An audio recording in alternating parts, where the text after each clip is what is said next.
বাজার চলে এসছে আমাদের। এখানে ব্রেকফাস্টের প্রিপারেশন শুরু হয়ে গেছে। আলুগুলো ছাড়াও, ফ্যানটা চালাও, ফ্যানটা চালাও। আলুগুলো ছাড়াতে হবে, আলুগুলো ছাড়াতে হবে।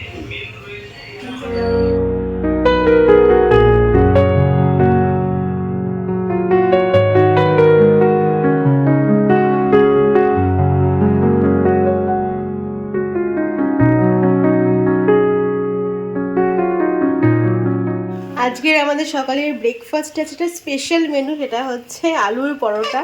এখানে আলুর পরোটা বানানো চলছে, এখানে কতগুলো পরোটা বানানোও হয়ে গেছে, আর তার সাথে হয়েছে তরকারি। তরকারি আর এটা হচ্ছে তোমার আলুর পুর। মা এখানে বানাচ্ছে আজকে সকালের স্পেশাল ব্রেকফাস্ট আলুর পরোটা। আলুর পরোটা হয়ে গেছে, এবার খেয়ে নাও। Good morning everyone, welcome back to my channel, welcome to a new blog. আর তোমরা সকলে খুব ভালো আছো। ব্লগটা তো অনেক আগেই শুরু হয়ে গেছে। হ্যাঁ, সকাল থেকে আজকে সব কিছু একটু তাড়াহুড়োর মধ্যেই করা চলছে। অনেকক্ষণ আমাদের চাটা খাওয়া তো কমপ্লিট হয়ে গেছে। মা ওইদিকে ব্রেকফাস্ট বানাচ্ছে, আর আমি এদিকে ঘরটা একটু সব পরিষ্কার করে নিলাম, নিজেও ফ্রেশ হয়ে গেছি।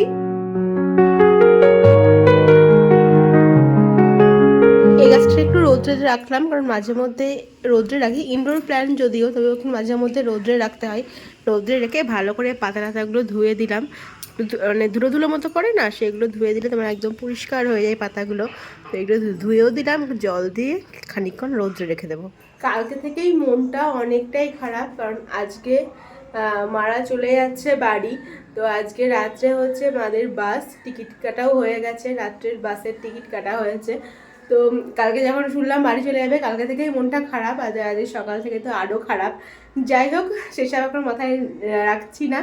অনেকবার বললাম যে আর কদিন থেকে যাও, বাট বাবা তো কথা শোনার মতো না। মানে যে যখন ভাবে যে বাড়ি যাবোই তো যাবেই, এরকম ব্যাপার। অনেক কদিন একসাথে ছিলাম সবাই, আর একা একা থাকতে না ভীষণ, এখন যেই ভাবি যে একা একা থাকতে হবে খুব খারাপ লাগে। তো আর কদিন থেকে গেলে খুব ভালো লাগতো, বাট বাবা নাছোর বাদা বাড়ি এখন যাবেই। তো আজকে মারা চলে যাচ্ছে বাড়ি, রাত্রে বাস। তো সকাল সকাল আর কি তাড়াতাড়ি করে রান্না বান্না করে নেওয়ার চেষ্টা করছি, তাহলে কি হবে খেয়ে দিয়ে একটু রেস্ট করতে পারবে। আজকে আমাদের মেনুতে আছে ইলিশ মাছ। তো আমি ভেবেছি সর্ষে দিয়ে আজকে ইলিশ মাছ করবো না, কারণ মাদের আবার যাওয়া যাও, মা থেকে যাও না আর কদিন। থাকবো না এখন কালকে পর্যন্ত বললাম টিকিট কাটার আগে পর্যন্ত যে থাকো থাকো, যেই টিকিট কাটা হয়ে গেছে তারপর থেকে বলছে হ্যাঁ হ্যাঁ থাকবো, এত মানে ই করতে পারে। যাই হোক, আজকে আমাদের মেনুতে আছে ইলিশ মাছ, আলু বেগুন দিয়ে আজকে ইলিশ মাছ হবে, কোনোরকম সর্ষে দিয়ে হবে না, আলু বেগুন দিয়ে হবে পাতলা করে। আর তার সাথে হচ্ছে মূলোর শাক, আর হচ্ছে ওল সেদ্ধ। এই হচ্ছে আজকে শর্টকাট মেনু।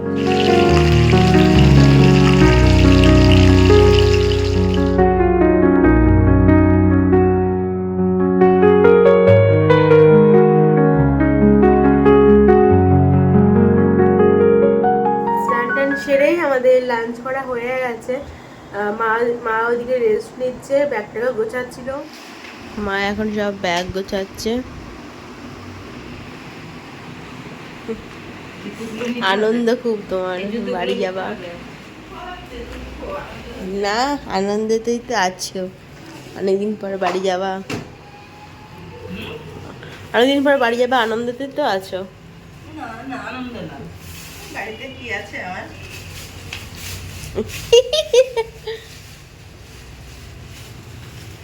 যেতে হবে তাই যাচ্ছি।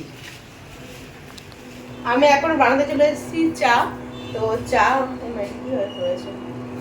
আমি দিয়ে চা বানাচ্ছি, আর এদিকে সুজিও হয়ে গেছে। আর মাদের বাস হচ্ছে 9:30, মারা বেরোবে 8:30টার দিকে। তো একদম ডিনার করে যাবে, পরোটা, আলু ভাজা আর হচ্ছে সুজি। এই হচ্ছে রাত্রের খাবার, একটু হালকা পাতলা, যাতে কিছু অসুবিধে না হয়। তো এখন চা বানাই। আমাদের সন্ধ্যাবেলাকার চা এখানে রেডি। এখন তিনজনে মিলে বসে একটু চা খাবো।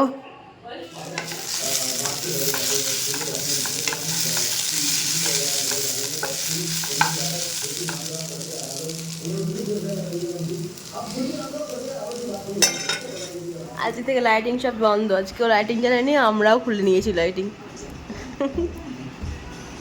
8টা বাজে, 8:10 মতো, আর আমরা সবাই রেডি হয়ে গেছি। মা বাবা রেডি, এখানে ফুল রেডি এই যে যাওয়ার জন্য। আর রেডি হয়ে গেছি আমরা এখানে, আমরাও যাচ্ছি বাস স্ট্যান্ড, একেবারে তুলে দিয়ে গাড়িতে তুলে দিয়ে তারপরেই আসবো। হ্যাঁ, এবার বাস স্ট্যান্ড অবধি যাবে, এবার আমার সঙ্গে আর যাবে না। প্রত্যেকবারই যাবো। এর আগেবার আমার সঙ্গে গিয়েছিল, খুব ভালো লাগছিল, কিছু মনে হয়নি। হ্যাঁ যাচ্ছি তো বাস স্ট্যান্ড অব্দি, ওই জন্য না গেলেও বাবু বলছে যেতে হবে না, থাক, গিয়ে কি করবি, যাই একটু ঘোরাও হবে আর বাসে তুলে দিয়ে আসাও হবে। ততক্ষণ এখানে ও তো যাবেই, ও যতক্ষণ না আসবে ততক্ষণ পর্যন্ত বাড়িতে ফাঁকা ফাঁকাই লাগবে, ওর থেকে যাই ঘুরে আসি।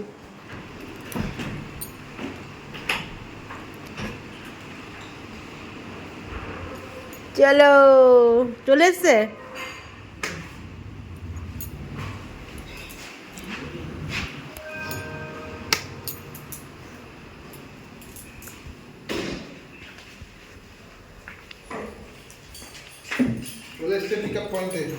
এই তো এই বাড়িগুলো তো এখনো লাইটিং জ্বলছে।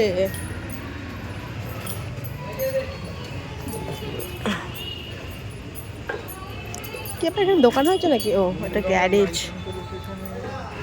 সামনে ছট পূজা আছে না, ছট পূজার পরে মনে হয় সব খুলবে লাইট। যে কদিন চলছে চলেও ভালো লাগবে দেখতে। এখনো আসেনি তো র্যাপিডো।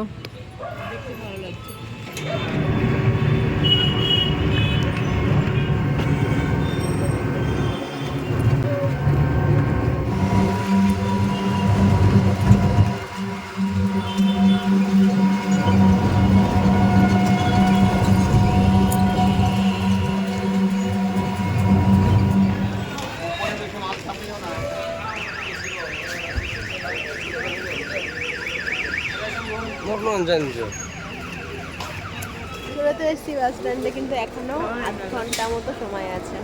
আধ ঘন্টা আগে উঠে যাবে, 20 মিনিট পরে মা উঠে যাবে। ওরকম গিয়েছে আমি কোল্ড ড্রিঙ্কস আনতে, যেটা বলেছিলাম একটা একটু জিরে ফ্লেভার পাওয়া যায় কোল্ড ড্রিঙ্কস, ওটা আজকে বলেছিলাম, তো ওটা পাচ্ছে না। নর্মালি কোল্ড ড্রিঙ্কস নিয়ে আসো। আমরা তাহলে বেরিয়ে যাচ্ছি। মা, ও মা, মা এই কোন দিকে দেখছো? চলো তাহলে চলে যাচ্ছি। হ্যাঁ, যাও। হ্যাঁ টোটো দাঁড়িয়ে আছে এমনিতে। টাটা। এখনো তোমাকে আধ ঘন্টা দাঁড়িয়ে থাকতে হবে। আধ ঘন্টা না, এই 20 মিনিট পর থেকে উঠতে থাকবে নাকি? চলো উঠে যাওয়া কিছু আর কিনবো না গো, আবার কি কিনবো? ওই তাহলে নেমে ফোন করো, ভোরবেলাতেই করো। আমার ফোনে না পেলে ওর ফোনে করো, আমার ফোন আবার হচ্ছে বন্ধ থাকে। রাতে একবার করবো মাঝে। হ্যাঁ করো, ওই যখন তোমার একবার দেবে না, একবার হল্ট দেবে তখন করো।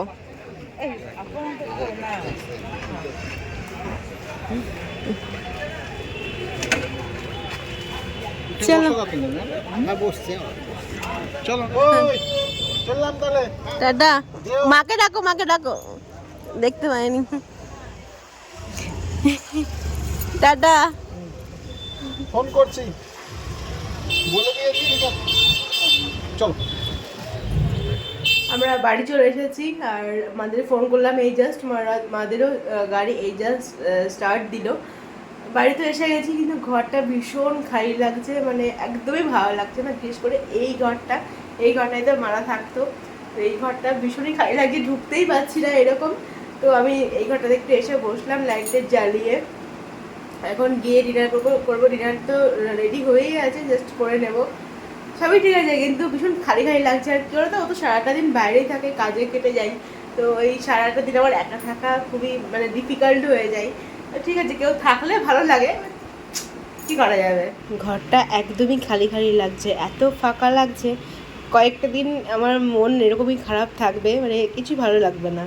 আমাদের ডিনার কমপ্লিট হয়ে গেছে, তো চলো তাহলে আজকের মতো ব্লগটা আমি এখানে এন্ড করছি। তোমাদের সঙ্গে দেখা হচ্ছে নতুন একটা ব্লগ নিয়ে।